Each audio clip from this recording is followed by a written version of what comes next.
you know that live look over Vegas? Yeah. That was like, it almost Gray. looked like, gray overcast, but a deep overcast. A deep overcast, a lot of deep tropical or subtropical moisture there across the western U.S. You've probably seen some of the headlines about the atmospheric rivers. That is still in play, no pun intended there, across the western U.S. The Four Corners, through the Golden State. So it's reaching all the way to Vegas. It's all the way through Vegas. We're most concerned that Taylor's going to make it to the concert from Japan. No, she's got to get to the to the venue, and hopefully she does make it. I don't know. Corey's like, I'm done. I'm done. We almost had him talking football, and then of course Taylor as well. No, I'm not flying the plane, but I think she'll be able to make it. I've seen the reports of it's like 13 hours of a plane ride. On that note, I digress about the plane ride and the weather across the western U.S. Let's come to the eastern U.S. here at home. We know it's certainly been a cloudy day today, specifically across the coast, not so much across the interior.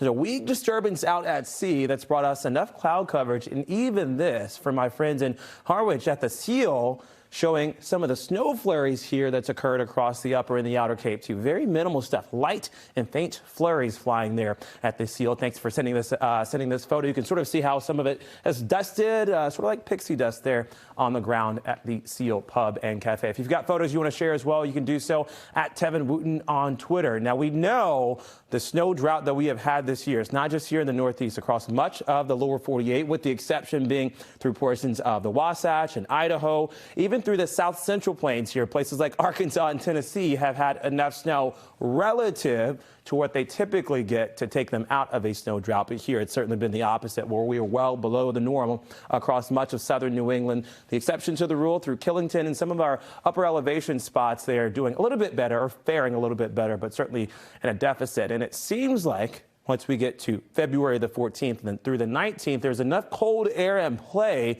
that if we can get another couple of systems through here through the middle of the month, that may work in our favor. I'm not going to hang my hat on that, but I do let you know that the colder air is not done. Despite what you see in the forecast in the coming days, where we'll go from the 30s to the 40s to the 50s, some of the guidance brings us into the upper 50s on Saturday. I don't think it's quite that warm, but then we do nosedive down on the backside of that. Pretty decent temperatures at this hour, too, at 34 degrees right now with cloudy skies over the city.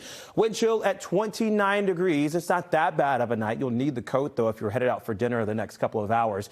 Then we get to the midnight hour and beyond. Temperatures don't fall too much. Again, with cloud coverage at play, or at place, rather, that should keep temperatures at bay. Sort of like when you go to bed at night and your spouse yanks the blanket away and you get cold. Well, with that blanket overhead, we're staying warm tonight, relatively speaking, right at 32 degrees, which gives us a boost to tomorrow morning, 10 o'clock to about noon tomorrow. Temperatures climbing into the mid to upper 30s. That's not the end of our warm up with high pressure overhead into Wednesday, now Thursday as well. Warmer air continuing to pour on in. Again, this will be a very nice stretch of days that are more spring-like, or at the very least late winter-like, that we'll see through much of New England and the Northeast. And if you're headed down south, temperatures in the 60s and 70s.